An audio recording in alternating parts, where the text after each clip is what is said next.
National Forum of Former Legislators has called for the constitutional entrenchment of rotational presidency between Nigeria's north and south, describing it as vital for equity, reduced political tension, and national cohesion. The call formed part of resolutions reached at the forum's 2026 National Summit in Abuja, a themed national unity and nation building beyond 2031. In a communique, the NFFL said codifying the principle would build trust, eliminate uncertainty, and strengthen democratic stability, affirming that the presidency should rotate to the north in 2031 after the completion of the current southern tenure. The forum also passed the vote of confidence in President Bola Tinubu and adopted him as its sole candidate for the 2027 general election, citing the need for continuity of his administration's reforms. A chief of staff told the president and summit convener, Right Honorable Femi Gbajabiamila, endorsed rotational presidency as a pragmatic compromise for managing Nigeria's diversity, warning that personal ambition could undermine national unity.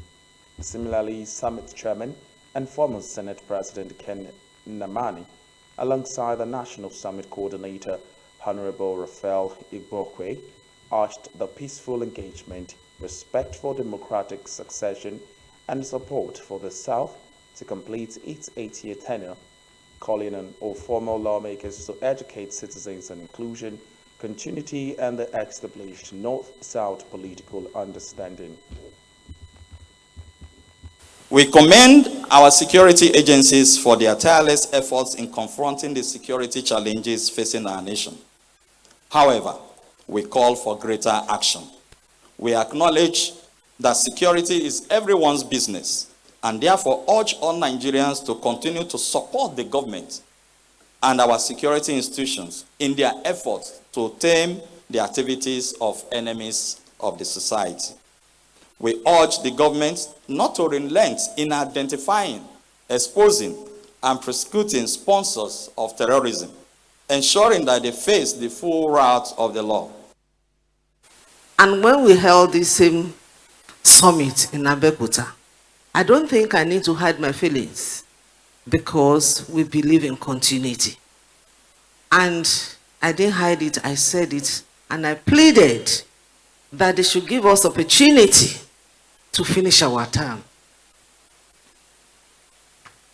And I assure them that when is the turn of the Northerners, we do not need to start arguing with them. We will support them wholeheartedly. He understood the fact that the turning point of every nation is a point when leaders must decide to either live for politics or live for posterity. He understood the fact that it's not about being presidential, it's about being a statesman. He took this decision not just for his generation, but for my generation and generation coming after me. That is the president we have. That is the risk he has taken.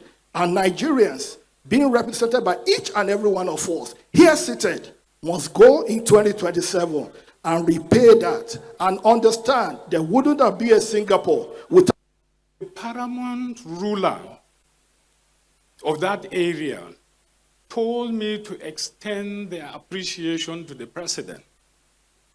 And that if I run into the president, I should tell him that this was the road that was promised to them before the plebiscite of 1961. And nobody ever did it until he came to power.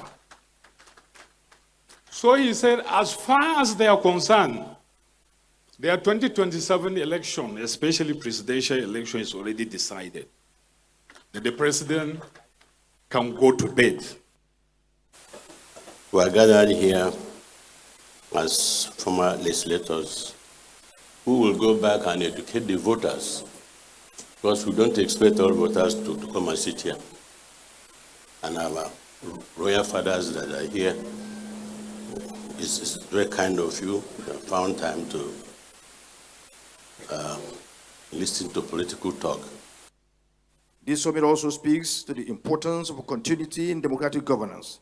Democracy thrives not only on elections and institutions, but on shared values, collective memory, and responsible leadership across generations.